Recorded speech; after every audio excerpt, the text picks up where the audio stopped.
What's happening, guys? We're live here on the Riot Network, powered by Ortho Carolina, to take your thoughts on the first win at Bank of America Stadium over the Dallas Cowboys. My man Bobby's here with me tonight. Chris isn't with us. I think he's still kind of partying out there. He was at the game today. But Bobby's here. He's at Tacos and Slurpees, and thanks for hanging with us on this halftime edition of Keep Pound Den. For those joining for the first time, my name's Den. You can find me at Keep Pound Den on social media. Be sure to subscribe, rate, and review not only us here at Keep Pound Den, but also our other Riot Network family podcasts, One Day Contract, It Is What It Is, and the Roaring Riot podcast. We're going to get right into it. Like I said, I got my man Bobby on the phone. Bobby, man, first win of the year under our belts. What's going on, dude? It's a W, man. It ain't always pretty, but that's Carolina football, right? It definitely wasn't pretty. A lot of games week one weren't pretty, but yeah. You know, it was a really frustrating game to watch. You know, you think that Carolina should be up like 24-0 after the first quarter, the way that the first few drives went. Right. And here we are biting our nails on a one-possession football game, like we're used to.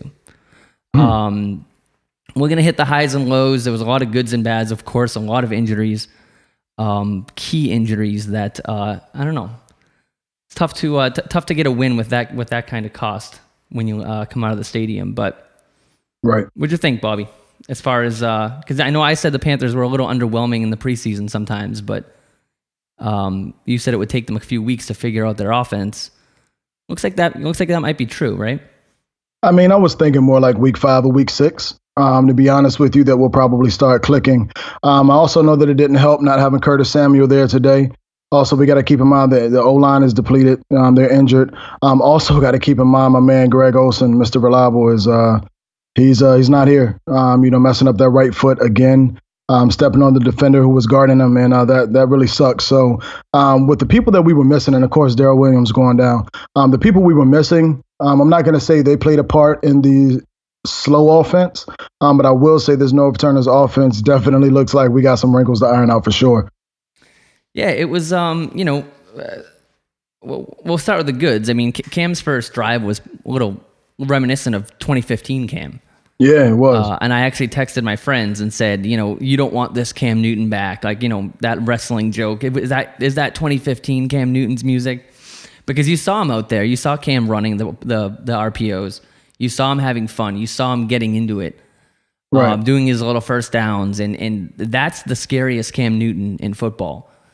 The least scary Cam Newton in football is the 3 and out at the end of the fourth quarter when you're up a possession, usually. And that we kind of saw both Cams in this game. And that's kind of worrisome to me a little bit. He did say he got a little greedy running in the beginning. That was cool. I don't know really what happened to that run game, but it did kind of sputter in the second half, right? Do like the Panthers' run game overall, though. You got people like Alex Arma and C.J. Anderson actually providing a number of names just beside, instead of just Christian McCaffrey, who had kind of an up and down game. What'd you think of McCaffrey today? He obviously the big fumble. Hate to see that from a guy, but we talk about him running through the tackles all the time, or between the tackles, in kind of shutting up the media and that can't run through the tackles talk, but I don't know if Christian's the guy to run in an I formation on the goal line. We've been seeing that through a lot in the preseason, and the offensive line just kind of got mauled on that. I don't want to blame the whole thing on Christian, but you put in a touchdown there, it's a different game, Bobby. But what'd you think of McCaffrey today? He was Christian McCaffrey, man, and I think we need to let up off of him a little bit. Everybody was quick to, throw their hands in and say what they had to say. Was I upset about the fumble? Absolutely. We had a drive that was crazy and we were moving the ball very quickly. However, I think a lot of people need to realize it's going to also take some time, not only just to Norv Turner's offense, but it's also going to take time for Christian McCaffrey to get used to running in between NFL tackles. It's not the same as the NCAA. It's not going to be the same. It's not going to feel the same. The speed is going to be different. The sizes and the weight is going to be different as well. We all know he bulked up. I think they said he put approximately 10 pounds on during the offseason, but it's not just going to be the bulking up. It's also he's going to have to get used to his speeding, his cutting with that bulking up. So there's a lot that goes into that. And to be completely honest with you, I'm not surprised. We'll probably see a few more fumbles from Christian McCaffrey. But to keep it honest with you, we need to get back to doing what makes Christian McCaffrey great, and that's not running our formation up the middle. That's C.J. Anderson's job. And when he came in, he ran very well. Surprised they didn't use him more. I'm surprised they didn't use him at the goal line there. But I really think we need to get back to doing what makes Christian McCaffrey great, and that's coming out of the backfield, being that X factor, and allowing him to move the chains from being that check down artist. Yeah, that's really my only kind of complaint to Norv or whoever you want to complain to is, I don't know if Christian McCaffrey is your goal line guy, at least giving him the ball up the middle like that. Right. Texas roots, flats is fine, options fine, but when you got C.J. Anderson, Cam Newton, and Alex Arma, I don't need to see Christian McCaffrey get a 2-yard run with his head down. I'm right there with you. McCaffrey did finish 7 attempts for 35 yards on the ground. He did have 6 catches and 45 yards in the air, which was a lot of yak. Christian put on, I forget who he actually juked, but that was the Christian McCaffrey that we're looking for. Get him the ball and let him move. My bold prediction, Bobby's off to a bad start. I said he's going to have a better fantasy year than Kamara. We'll see what happens. But it's week 1. Kamara had a big game, yeah. Yeah, it's week 1. There's plenty of time left. Again, hard-fought win. We get in the comments there. A very, very ugly win offensively. But yeah, 16-8 is the final score with the missed extra point. But the bigger picture is taking advantage of the NFC South, right? Who saw Ryan Fitzpatrick putting up 48 points on the Saints? And, the Falcons sputtering too and having their own injuries. So Aaron Rodgers actually just went down in the Packers-Bears game. So week 1, not kind to a lot of teams, definitely not kind to the Panthers. Let's get into some of the main points here. I did want to talk about the injuries. Obviously, Greg Olson's foot. Seeing Greg Olson with crutches and a walking boot is not the way we want to see Greg Olson. Right. Same foot. I thought it was a different foot, but it was the same foot that he injured last year. They were talking about the injury that he had is known to have lingering effects in multiple years. I don't know. A lot of people complaining online that Olsen's just now injury prone and is injured half his career, which just shows how much they don't know about Greg Olson. Greg Olson actually was had one of the most consecutive starting streaks in the NFL. So two early injuries. This one doesn't look good. I'm being kind of pessimistic about it, maybe. But it is finally the year where you see an Ian Thomas get involved early in that game, even on a screen. So we'll see. I don't know how bad the injury is, obviously, but a walking boot and a crutch aren't exactly what you want to see week 1 when you get the Falcons week 2. Held our breath a little bit there for Luke Kuechly, but I guess he's fine. Says he just got rolled up on. Luke went down a couple times in this game, Bobby. I'm assuming you had the same heart attack I did, right? It's just like that's it. I mean, you can get by without a Greg Olson. You can get by without some of these other guys, but you got to keep Luke Kuechly in there. What'd you think of Luke today? Man, I was scared. Like, I literally felt myself pause. Like, I don't even remember what I did. I know I had my phone in my hand. My Twitter was blowing up at the time. I was probably texting you. Texting me plays before I actually got to see them. But yeah, I mean, I know my Twitter was blowing up at the time, and I was like checking it, and I happened to look up, and the play started, and Luke is just there, and it reminded me, just like boom, right in my brain, I started to think about the game where he started crying when he had the concussion, and he was like in that same exact. He was sitting up the same way, and I was just like, God, no. I'm just like, please no. So I saw them like touching his legs and moving his legs. And, Luke is a warrior, man. He went down earlier in that game. I don't really think he finished the game 100%. He says he's okay. And thank God for that. But I don't know, man. It just worried the heck out of me, man. I was like, no, can't lose Greg and Luke. Yeah. Like, no. It's weird that when I saw him like pointing to his leg in a weird way, I was more relieved that I don't, you just can't see Luke Kuechly get another concussion. I mean, that's just terrifying. So, yeah, I mean, at the end of the day, man, is healthy over football any day. As much as we love that guy and we're thankful that he's here, another concussion, man, I'd rather have him have another injury, take him out for the season before I'd rather have him have a concussion for 6 to 8 weeks. It's just not good. Yeah. So, of course, I think we all kind of had to breathe a sign of relief there. But looks like Luke's okay. He did come back in the game. Didn't seem... you said he didn't seem 100%. I didn't really notice that, but we'll see. The biggest one, Darrell Williams, and everyone's going to point the finger at them putting him in too early. But Darrell was pretty good all game until that, and that was just kind of a freak injury. I mean, that's going to injure anybody. That even if you have a healthy, knee, got rolled up on right in the line, kind of your typical offensive lineman injury. It's weird because I when Darrell Williams went out in the preseason or in the camp, I'd already considered him out for the season. So him playing today was just kind of a bonus, I guess. I'm already kind of prepared to deal with this injury. Do you know what I mean? Oh, yeah. Yeah, I know what you mean. I mean, honestly, we should be prepared to kind of deal with any injury at this point. We've had so many. But yeah, I'm right there with you, man. It's just unfortunate. And it's like a waiting stage at this point. I've been refreshing Twitter, just waiting to see, Tiffany Blackman, Bill, checking all of their stuff. I'm just waiting to see, Bill Voth, that is, and just waiting to see what the heck we're going to get from this, man, because I'm stressed, man. It's not good. It's not good. Yeah, I get a comment here on Facebook here. I'll make it a little smaller. One thing that you do see with this team is the players not wanting to acknowledge their hurt. I know it's for the love of the game, but they almost know how important they are to whoever it is to this Panthers team. And you did see Luke kind of pushing people away, like don't make this a big deal. I'm you know what I mean. But I think he actually was a little bit hurt there. So yeah, I agree with that. You do see that a lot with this Panthers team, and especially people like Luke Kuechly. So.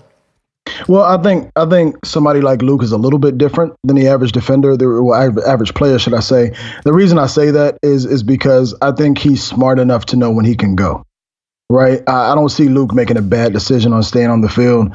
If it was somebody else on the team, I'd probably be like, get this guy out of the game. But Luke is probably the only person on the team, and this includes Cam. He's probably the only person that I would feel comfortable making his own determination to stay in the game. Yeah. And then, of course, yeah, with Darrell Williams, Amini Siltulu comes in. Panther Nation has many times expressed their feelings on Amini. But yeah, Amini really didn't keep his name out of the news here, basically blocking the extra point. I don't really know how that happens. That may be just a freak mistake. But the minute Amini came in the game, he got abused on the edge. Cam took actually 2 sacks pretty early after he came in. That's just not going to work, Bobby. What's the plan if you're the Panthers offense? Is it a trade in the works? I mean, are you going to shuffle some people around? I mean, it's a disaster at this point with Matt Khalil. Searle's now to the IR. Darrell Williams, I don't think he's coming back now. And really, you just kind of have to throw Amini somewhere. I mean, you can throw him on the free agency pool if you ask me. He's just not the guy. We've been talking about this for a while now. We just got to be blunt here. It's time for Carolina to realize that the answer is not on the roster. We've heard this many years from Ron Rivera. Whenever an injury happens or somebody goes down for a couple of weeks, we get the answers on the roster, along with the missed opportunities statement as well. But he reworded that today. I don't know if you heard it. He said something like, we left a lot of opportunities out there. I was like, well, now, all right, Ron, you're not going to use the term, but you're just still going to say the same thing. Yeah. Right. Yeah, it's I don't know, man. Meany just isn't the guy, man. The answer is not on the roster, Ron. This time, unfortunately, is not. And that's not me making a joke of it because it's not funny, as our quarterback at the helms here. So, it's time to look at the free agency pool. It's time to start looking at, some teams who may have a veteran who they don't want to pay at this point. They may be ready to get rid of, who's on his last year of his contract or the last 2 years. We may need to look into it because it's just not going to work out, man. We got to make a move. Got to make a. And you can say that this Cowboys defensive line is probably one of the better ones, that they'll see. So you do have that part of it that you can understand. But yeah, it's not good for Cam, and you saw the offense really start going downhill when you didn't have people like Olsen and then Williams blocking. Right. They would basically just trying to run the clock out. It was just, it was weird. I mean, it's typical Panthers football with a lead in the second half, though. True. I mean, we've seen this for 8 years now. True. I mean, when so it's that I wasn't too surprised about, but I really, really was surprised. And I may sound like a crazed Panthers fan, but I really believed in this offensive line. From what I saw in the preseason, again, I know it was just the preseason, but from what I saw, I was very impressed with how they protected Cam, how they protected Heineke, how they protected Gilbert. So it's just kind of disappointing to see. Yeah, and I mean, overall, the line didn't have a terrible game. Ryan Khalil had a few. He had a big face mask, and they just let the Dallas come right through on that McCaffrey fumble. Right. I mean, he had no chance. And then it just kind of got worse as the game went on. So, and as did the whole offense. So, right. Yeah, we'll see what happens. I don't think that you can just keep rolling that out. So hopefully they'll figure that out in the week. I hope so. Vernon Butler also going down. I think was a knee. I didn't actually get the full report. And Demir Byrd kind of left the game under the radar. Right. I saw DJ Moore back there for most of the second half, returning punts. Byrd took a weird hit to the head. I wonder if he might have a concussion. The way he set up kind of made me think he had one. My son even pointed it out. He was like, "Dad, he didn't sit up right." So I was like, "Yeah." Yeah. Yeah, I don't know. And, actually, great point here on Facebook again. Corey Robinson from the Lions that they just picked up. I didn't see him in the game much, but could be an option. I mean, at this point, even if the option is a complete failure, if they go out and try it, that's all I want to see. You know what I mean? Because right now you can't just go out there and say this is it. This is us. Yeah, it's just not going to work. So we just got a chat from the report, Riot Report. They said talk to Demir after the game. Yes. Yeah, said he took a helmet to the knee and he was wearing a brace in the locker room. Said he see how he feels tomorrow. Thanks for that, Riot. Appreciate it. Thank you, whoever that is. Maybe it's Josh. What's going on? What's up, man? There you go. Right from the field. Right from Demir's mouth. So yeah, I guess it was a helmet to the knee. But yeah, we didn't see Demir out in the wide with the wide receivers either. One of the things that you do have to consider is no Curtis Samuel today. You didn't really see Cam spread the ball around a ton. Actually, at halftime, Jarius Wright was leading the wide receivers with like 13. I don't even know what it was, like 20 yards. It wasn't even a lot. It was just weird. But which is actually, to kind of roll into this, we did throw out our question. Which wide receiver will have the most receiving yards Sunday? And it did kind of come down to the wire. And it's definitely not a whopping win here, but the answer here was what you guys all kind of voted on, and that was Devin Funchess. 3 receptions for 41 yards. Yeah. That's your leading wide receiver for the Panthers today. I'm not including... I'm talking the wide receiver group. Obviously, Christian McCaffrey is going to be up there, and Greg Olsen had a bunch of big catches too. But as far as the people that play wide receiver, that's your leading receiver. Yeah, you got to think that putting a Curtis Samuel on the field is going to help that, right? I mean, for sure. I mean, you got a guy like Curtis Samuel, probably, arguably, I said this last week and the week before last, arguably our best wide receiver getting separation. So when he comes back next week against the Falcons, it would be great to see him out there. I hope to God he has no setbacks or anything like that. But more than likely, Greg Olsen is not on the field next week, so we're going to need everything we can get from Curtis Samuel. So, yes, honestly, I think Funchess continues to be our number one target as far as yardage per game, things of that nature. Curtis Samuel may be anywhere from the 50 to 70 range throughout the season for, yardage. He may get a 100-yard game here and there. However, as Cornelius just stated, he just put it up there. We do need to start getting some separation here. We shouldn't be waiting for a guy like Curtis Samuel to come back to hope to get separation. But yes, Devin Funchess will continue to be that number one guy for us in yardage outside of our receiver/non-receiver Christian McCaffrey. Well, let's break it down. This is the whole Panthers receiving crew right now. McCaffrey had 6 grabs for 45 yards, leading receiver. Then there's Funchess at 41. Olsen, 2 catches for 33 yards. Jarius Wright, 3 catches, 23 yards. Torrey Smith, who should have had a touchdown, by the way. That was my bold prediction. That he would have a touchdown today. He just got tripped up. He had 1 grab for 15 yards, and then Ian Thomas had 2 catches for 4 yards. So again, we got Devin Funchess, Jarius Wright, and Torrey Smith, the only wide receivers making grabs out there. So, again, you throw Curtis Samuel out there. Demir Byrd didn't really touch the field as a receiver. I just think you need a little more from the receivers group. Christian McCaffrey and Greg Olsen aren't going to win you every game anymore. So, well, I mean, keep in mind, guys, again, I know a lot of people are saying they need to step up, and I see it in the comments, but I also have seen it on Twitter today. Folks, please, please, please keep in mind, this is week one. This is also, a new offense, a new offensive coordinator, a new running back in the system. They're trying new things with Christian McCaffrey. Greg Olsen is now out. Curtis Samuel wasn't here. Devin Funchess has to get used to these new routes. There's a lot going on. Cam Newton has to get used to the new timing. He has to also trust the offensive line. There's a lot going on right now, as well as trying to work DJ Moore into the offense. So keep in mind, these things will take time. Again, as I stated a couple of weeks ago, I do not see this offense reaching its pinnacle until about week 5 or week 6. Yeah, actually, you mentioned DJ Moore. Great comment here on Facebook. There was big hype about DJ Moore and using him. You did see early in the game, they kind of did a little reverse pass to him. I just think they're trying to figure out how to get DJ Moore in space and kind of be that like Christian McCaffrey guy, get him the ball quickly at the line of scrimmage and let him go. In the preseason, you saw a bunch of screens to him, but didn't really work too much to him today. Again, actually, he doesn't even have a recorded reception today, so I guess that counted as a run. Yeah, that was a rush. Sorry, one run for 3 yards. We'll see. Yeah, I mean, DJ's not going to be that guy that goes down the field and catches the ball, a deep pass like Funchess or something. Right. That's another thing that actually you saw today, too. I don't think Cam really threw the ball more than 15, 20 yards all game. I mean, there weren't any routes drawn up that far. Yeah, you didn't see the play action deep ball that everyone was talking about from Norv, and maybe that's coming.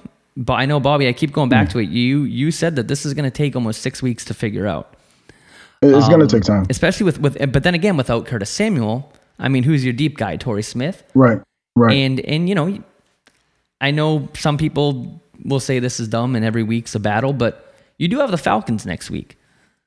So if you think that you can beat the Cowboys by just, playing your good defense and kind of fighting out a tough win without getting fancy, I mean, maybe you can look at that as a thing too, If you don't need to, you don't need to use your DJ Moore specialty week 1 and we'll get the win.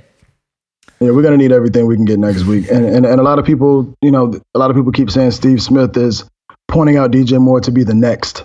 You could put that in quotations from Steve Smith, but keep in mind, Steve Smith's first season with us, he had 154 yards. All right, so keep that in mind. It took Steve Smith isn't saying he's going to be immediate. Mm-hmm. He's saying that he sees himself in him. It doesn't mean that he's going to come out and have a 1,000-yard season. He sees the hard work. He sees the dedication. He sees the heart. He sees the will to be great. Oh. So be patient. So it doesn't mean that he's going to throw people on the ground and tell them to ice up. He's not. I thought he was literally going to be Steve Smith. well, I believe it or not, a lot of people actually believe that, but that's not the case, man. Keep in mind, guys. Smitty is talking about the passion that he brings to the game, his dedication and things of that nature. He will get around to that point where we start saying DJ Moore is our number one without a shadow of a doubt. Yeah. But until it gets there, guys, have patience. Hey, let's move on to some of these other topics. We sat on that one for a little while. Let's talk about Cam Newton. I thought Cam had a great game. The box score. Great game? The box score. Well, I mean, as far as he didn't really do anything wrong. I mean, the plays just weren't there. I mean, I don't know, man. As much as I love Cam Newton, I got to disagree, man. Okay. I got to heavily disagree. When you say great, and you equate great to not making a mistake. Well, okay, maybe not great in Cam Newton's world of what we've seen Cam Newton be great at. But I mean, hey, 12 for 26, 161 yards, no touchdowns, no picks. Put some balls in some pretty tight windows today. And I thought that was 17 for 26. That's what I said, right? You said 12. 17, 26, 161. Yeah. Sorry. Okay, got you.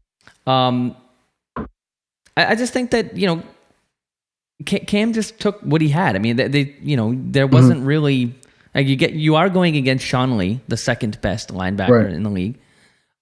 He did make a bad throw that Sean Lee almost basically tipped and caused a pick on, but besides that, I mean, I just don't think Cam played bad.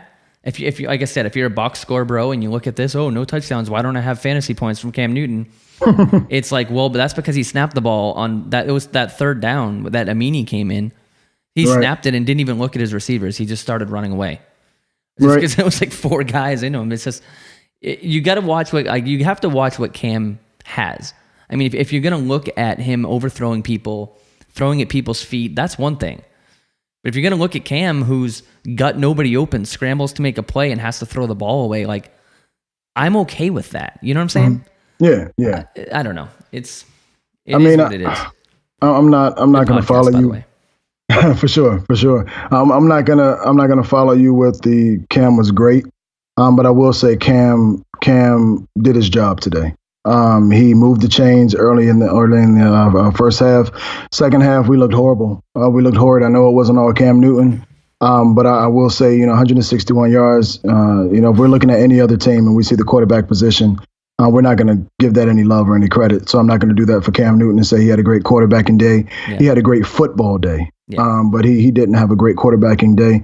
I would definitely love to see probably a little bit more quick looks. I thought I was going to see North Turner do some quick routes.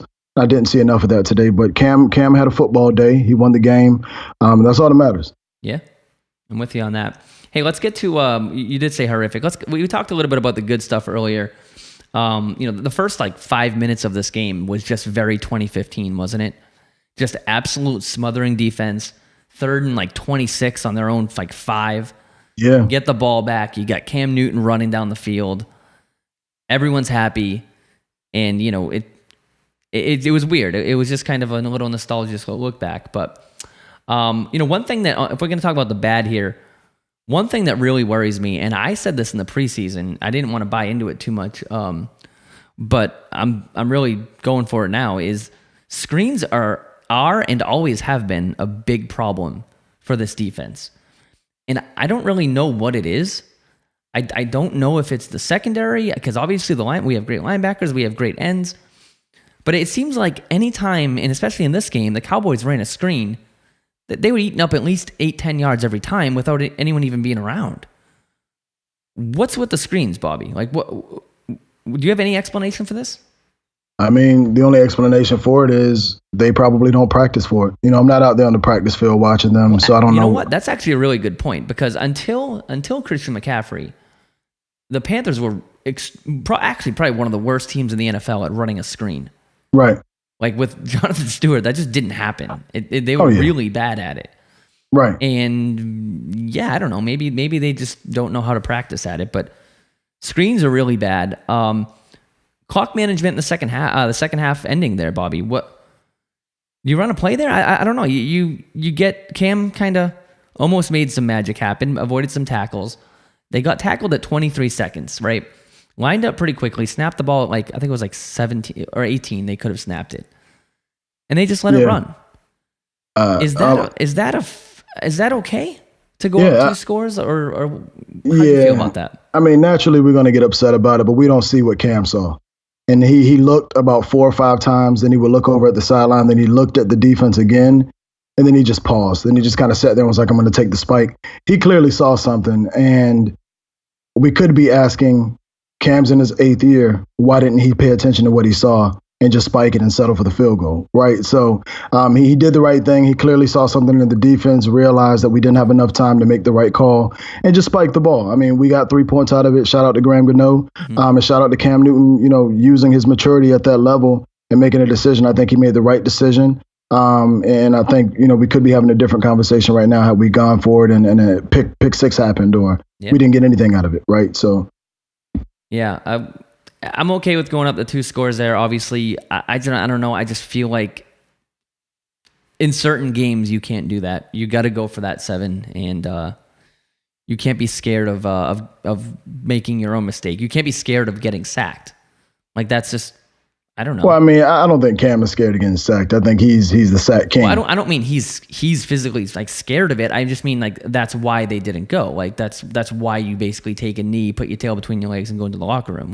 Gotcha. I mean, it was Ron Rivera-esque what we saw at that point. So I don't know if Ron had made it clear during that drive what to do, if it gets to that point. I don't know if the Riot was able to get any answers on that or not, but, I don't know what happened. My only guess is I saw Cam Newton look over at Ron. I saw him look back at the field, glance it a few times and make the decision. Yeah. Getting a lot of Corn Elder talk here on the comments. You know how much I love Yes, that. man. Yes. Corn didn't see the field a ton today. I don't even think he did at all. But the secondary, I really had no problem with the secondary today. I don't think they played that bad. I mean, obviously, the Cowboys aren't rolling out the best receiving core. Right. But Dante Jackson, I'm cool with that for his first game. He had some pretty good plays. He had a big hit on a nice screen. Got a little aggressive. I think he had 2 PIs on him. Mm-hmm. I thought he held that down pretty well. Bradbury had a pretty good game. Munnerlyn, we got a question there. Big question mark, to be honest. I don't know. It wasn't 2017 Munnerlyn, but it's not the Captain Munnerlyn that we need. So, I mean, a lot of people are expecting Captain Munnerlyn pre-Minnesota to come through that door. That captain ain't coming through the door. And I think probably in the next 2 to 3 weeks, we're going to see Corn Elder get that nod at the slot. Well, hey, let's round out this board here. Let's look ahead. We do have the Falcons next week in Atlanta. Coming off an ugly game themselves, they didn't get the victory, even though they should have. They had like 400,000 chances to score a touchdown, and didn't understand that you can only throw the ball to you don't have to always throw the ball to Julio. Matt Ryan, less than 50% completion percentage that game. Interception, no touchdowns against that Philly D. And, Calvin Ridley, I'm just looking at right here, goose eggs across the board. So if you look at the receiving core of the Falcons, Julio Jones had 10 catches for 169 yards. And then it's just 1 catch by Coleman, 3 catches by Hooper, and 4 catches by Sanu. That's the Atlanta Falcons that rolled into Philly. Does that make you wonder if, I don't know, we always talk about the mismatch of that secondary versus those receivers. Judging from Thursday night, if you shut down Julio Jones, you should be all right against these Falcons. How are you feeling about the game going next Sunday, Bobby?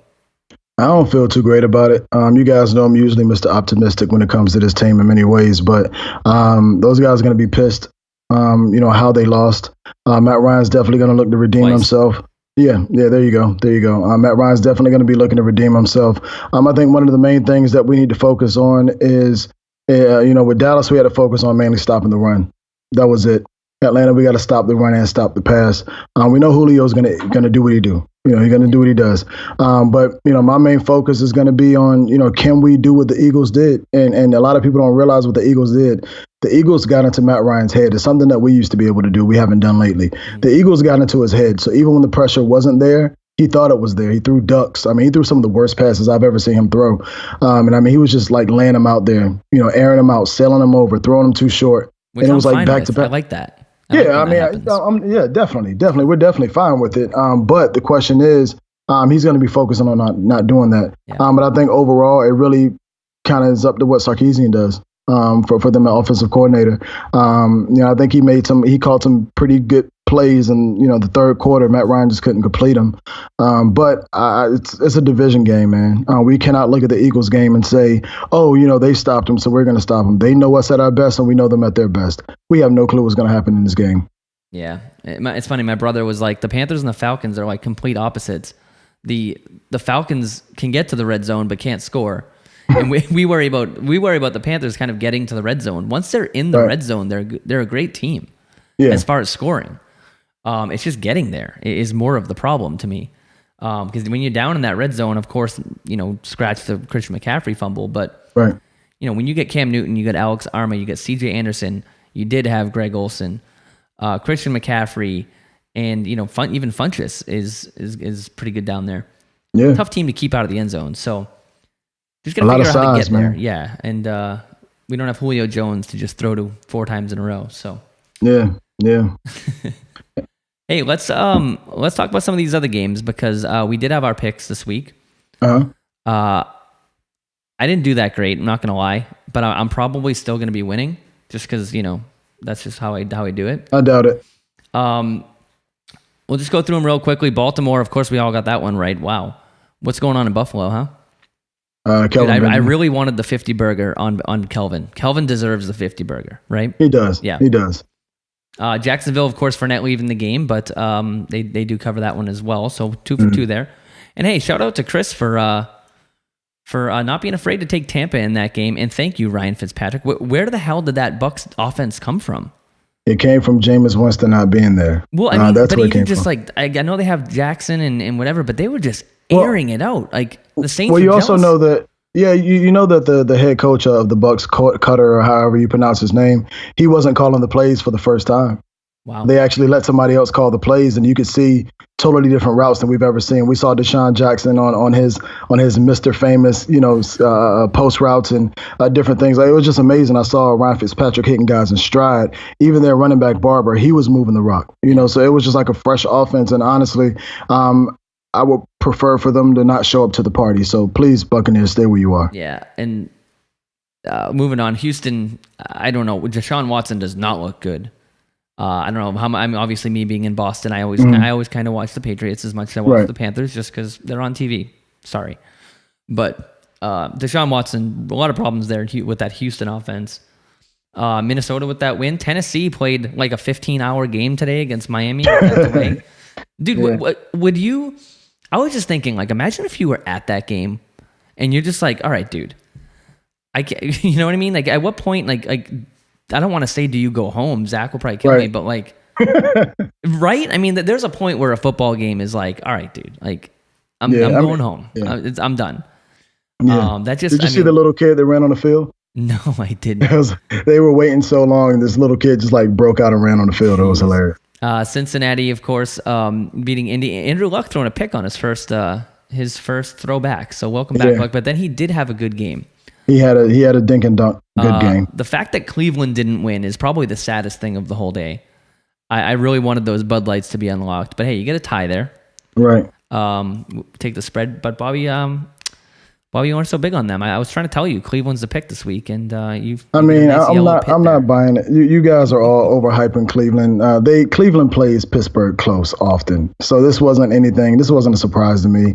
They play them close often. Pittsburgh usually pulls it out in like later in the fourth. Normally, Big Ben does some magic and pulls it out, or either their defense gets like a pick six. But Cleveland plays them tight from time to time, so I'm not surprised at this. Hop into the late games. I don't have our records updated yet. I'll do that when they're done. But Kansas City, nice big win for the shout out to Patrick Mahomes, man. Yeah, 4 touchdowns. Seattle, Seattle won, right? I think they won. Yeah. Who cares about the Seahawks? Carolina, we nailed. I was the only one that picked Arizona. That didn't go so well. But hey, moving to tonight's game, Chicago, man. With Khalil Mack and with Aaron Rodgers out, I don't know. We'll see. Man, my pick should be voided, man. Aaron Rodgers is gone.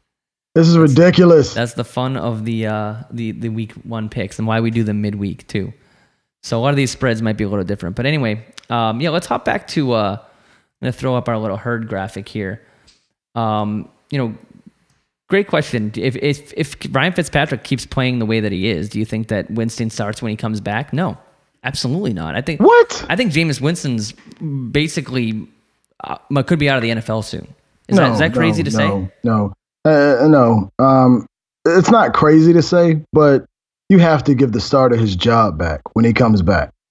Like, this isn't an Alex Smith situation where Kaepernick just went crazy, right? This is, Ryan Fitzpatrick, a career backup who's had some of the highest highs and the lowest lows. I think you give Jameis Winston the opportunity to keep his job. Now, yeah, but it's a little different. I mean, this you obviously know what happened with Jameis Winston. Like, it's not like it's not like he just got hurt and came back. Like, Jameis Winston was not playing well. Obviously, does not have a good look right now with the NFL and everyone in the world. Then what pick did they take Jameis Winston with? The exact number, I don't know. It was like first or second. Yeah. Okay. So I highly doubt if their first round pick just sits on the bench while a career backup carries them. But he ate his fingers in front of his teammates. He does a lot of weird stuff. He steals crab legs as well. But you got to keep in mind. I think it's Jameis Winston's job to lose, and what I mean by that is if Jameis Winston comes back and we're talking Ryan Fitzpatrick does well, while he's out, and Jameis Winston comes back and he lays an egg, in 2-3 weeks, then of course I can see them going back to Ryan Fitzpatrick. But I don't think you just keep him on the bench when he comes back. I don't think that happens, man. I mean, we were talking, if they signed him off of the, from free agency, maybe. But this is a high pick that they use on this guy, their first pick of that draft. I don't see him just sitting on the bench. But I can say Ryan Fitzpatrick is going to make it difficult for Jameis Winston to finish this season. So that's the starter. Call it what you want. Ryan Fitzpatrick put up 48 points on arguably the best team in football last year. No, I don't agree with that, but go ahead. Them being the best team in football last year? No. I think so. But anyway, and that secondary is not terrible. Like, obviously, as a whole, Right. I don't know. I agree. I think you roll with Fitzpatrick because as the Bucs, you need something new. You can't just. I agree. I don't know. I can agree with that, and I think what's more impressive is he did it in New Orleans. And granted, this wasn't anything like the Winston situation, but hey, I live in Boston, and I remember these questions about one Tom Brady, and when when Drew Bledsoe comes back, do you put him back in? You just never know. So yeah, Ryan Fitzpatrick is the next Tom Brady. That's what I just said. Don't forget Ryan Fitzpatrick threw 35 touchdowns, or was it 2015 or something like that? So hey, we're gonna wrap it up here. We went actually a little longer than we wanted to. It's getting late here. Hey, thanks for hopping on with us, guys. Yeah, for sure. It's pretty cool. Cool little stat here from the Riot Report. Cam Newton now has more red zone rushing touchdowns than anyone in the NFL since he entered the league, and he's a quarterback. Killer Cam. And he's a quarterback. That includes all the running backs as well. Pretty cool. Another pretty cool thing is them giving the ball to the game ball to David Tepper today. Yes. Did you see him in the press box today? Yeah. It was amazing, Tep's a man, dude. He's probably wanted to see a little more of a kind of a season kickoff from the offense, but But hey, a win's a win. Is a win. It's not how you made it. It's how it's how it records in the stat column, and it did come with a price. Again, shout out to Darrell Williams and Greg Olsen specifically. Yeah. Them both looking kind of on the bad side. Mike Adams again, Vernon Butler, Damiere Byrd. Hopefully, be back soon, and we'll be back. We'll be back this week, Bobby, picking some more games, and we'll be heading to Atlanta this week. So if you guys are heading to Atlanta with the Roaring Riot, what's up? We'll hang out. It'll be fun. So. Yeah. And Tepper actually showed some emotion, something we haven't seen from an owner.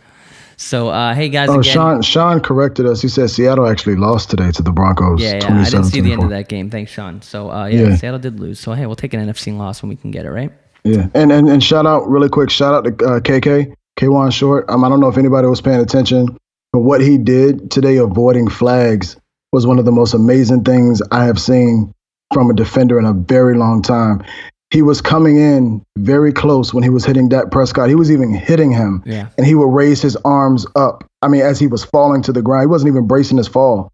He was just making sure he didn't get flagged. It was amazing. And thank you, Tom Brady, for the roughing the passer call in the first quarter. Yeah, well, we have that rule because of you, so that's cool. I was trying to think. We didn't talk about Mario Addison a lot.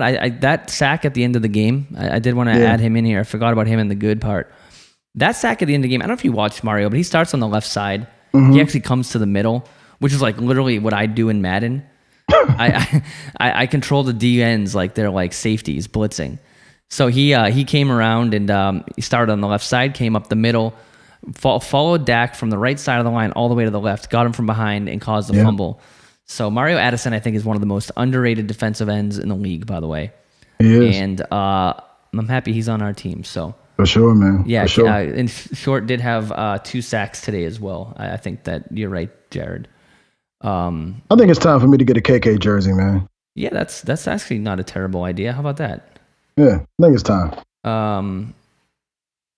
Yeah, so let's see. Sacks. Short, where is he?